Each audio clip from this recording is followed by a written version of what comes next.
On August 21, 2019, NASA's Naiser telescope on the International Space Station observed its brightest X-ray burst to date. The flare-up came from SACS J1808, a binary system about 11,000 light-years away. Here, a pulsar, a rapidly spinning neutron star, draws gas from its companion, an object called a brown dwarf that is larger than a planet but less massive than a star. Hydrogen gas from the brown dwarf forms an accretion disk around the pulsar. Every few years, the disk becomes unstable. This sends a rush of gas toward the pulsar that makes it brighten in X-rays. The pulsar's super-strong magnetic field sweeps up the gas and channels it to the object's surface.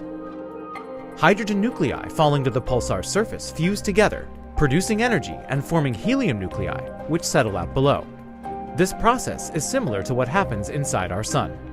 Then, when the conditions are just right, the entire helium layer ignites in a brief but intense thermonuclear fireball.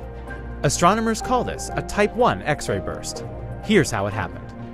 The explosion first blows off the hydrogen layer, which expands and ultimately dissipates. Then, the rising radiation builds to the point where it blows off the helium layer, which overtakes the hydrogen shell. Some of the X-rays emitted in the blast scatter off of the accretion disk.